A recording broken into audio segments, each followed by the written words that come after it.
नमस्कार दोस्तों, आप देख रहे हैं कल्चरल एंड ट्रैवल जोन, जहां आपको प्रसिद्ध हिंदू मंदिरों का इतिहास व मंदिरों की पौराणिक कहानियां और हिंदू रिलीजन से संबंधित आर्टिकल शेयर किए जाते हैं।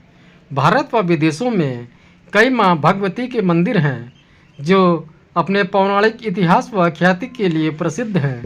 उन्हीं में से एक है मीनाक्षी अम्मन मंदिर, जो तमिलनाडु के मदुरई जिले में स्थित है। इस मंदिर को देखने व दर्शन करने के लिए भारत से ही नहीं बल्कि दूर दूर से लोग आते हैं और घंटों मंदिर के दर्शन का इंतजार करते हैं।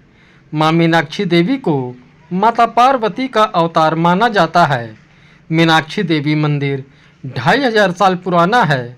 मंदिर की भव्य बनावट के अलावा मां मीनाक्षी देवी की प्रतिमा भी अपने आप में रहस्यमयी है, क्योंकि इस प्रतिमा में मां के 3 स्तन हैं। इस मंदिर में देवी पार्वती के साथ भगवान शिव भी विराजमान हैं। मंदिर में 12 भव्य गोपुरम हैं, जिन पर सुंदर नक्काशी है तथा मंदिर में 8 खंभे हैं, जिन पर माता लक्ष्मी की 8 मूर्तियां स्थापित हैं। इन खंभों पर भगवान शिव की पौराणिक कहानियां लिखी गई हैं। मंदिर में भगवान गणेश की भी एक मूर्ति है, जिस पर महीन नक्काशी की गई है। इस मंदिर की एक खास बात और है कि मंदिर परिसर में 2 मंदिर हैं।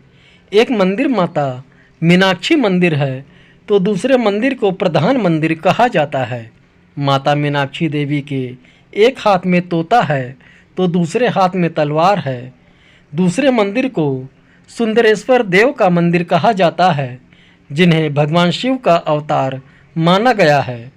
पौराणिक कथा कहती है कि मदुरई के राजा मलयध्वज पांड्या और उनकी पत्नी ने संतान प्राप्ति के लिए यज्ञ किया था। इस यज्ञ के परिणाम स्वरूप उन्हें जो पुत्री प्राप्त हुई थी, उसकी आयु 3 वर्ष की थी। एक सामान्य बच्चे से आयु में बड़ी जन्मी पुत्री की आंखें मछली की तरह बड़ी बड़ी और सुडौल थी। इस कारण राजा मलयध्वज और उनकी पत्नी ने अपनी पुत्री का नाम मीनाक्षी रखा। मछली की तरह आंखें होने के अलावा उनकी पुत्री के 3 स्तन थे। अपनी पुत्री के 3 स्तन देख राजा रानी बहुत दुखी हुए। यह देख भगवान शिव ने राजा रानी को दर्शन देकर कहा कि जब उनकी पुत्री के लिए योग्य वर मिल जाएगा, तब यह तीसरा स्तन अपने आप गायब हो जाएगा। भगवान शिव ने यह भी कहा कि आपकी पुत्री बहुत साहसी होगी, इस कारण एक राजा की तरह यह भी राज्य पर शासन करेगी। मीनाक्षी देवी बहुत साहसी थीं, इस कारण पूरे संसार पर राज करना चाहती थीं।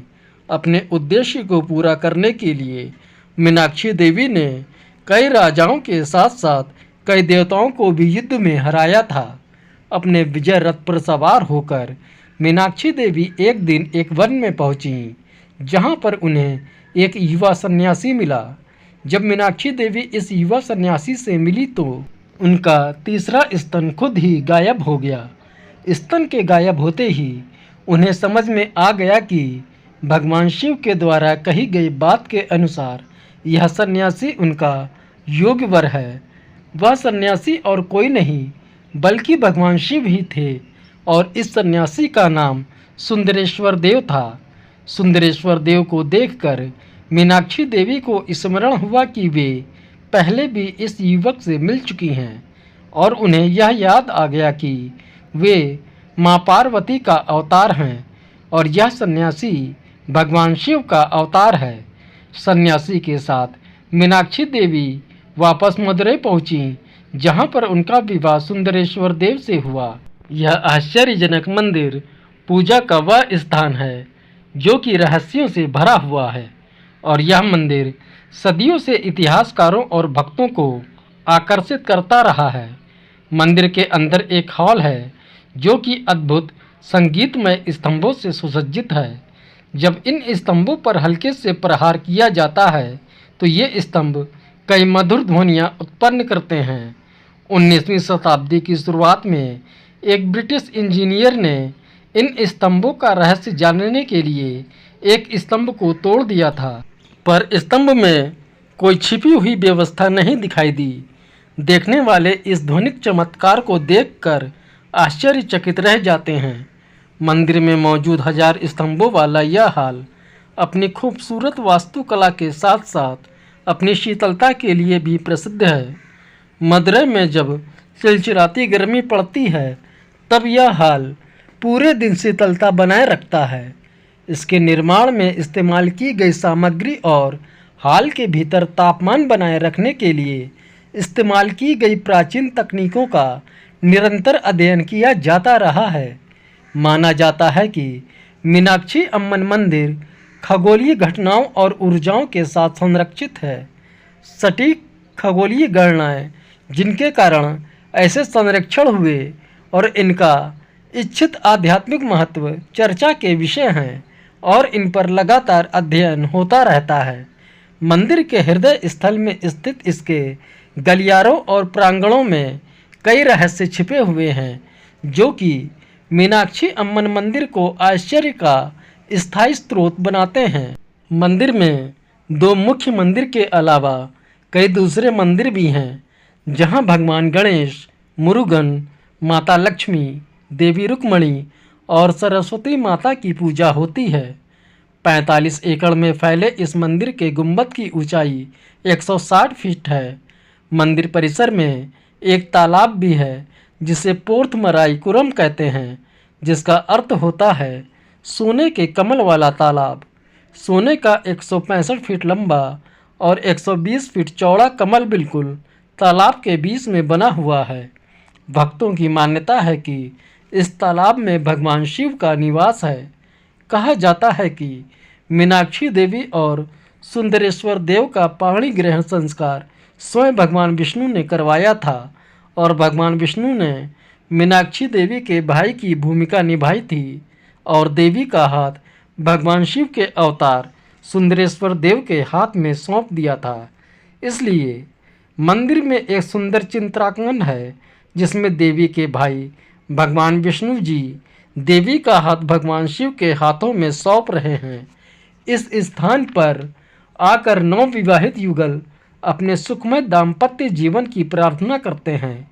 मंदिर में स्थित सरोवर के पश्चिम भाग में कुछ पक्षी पिंजरों में पाले गए हैं जहां सिंह की एक अद्भुत मूर्ति है। सिंह के मुंह में एक गोला है।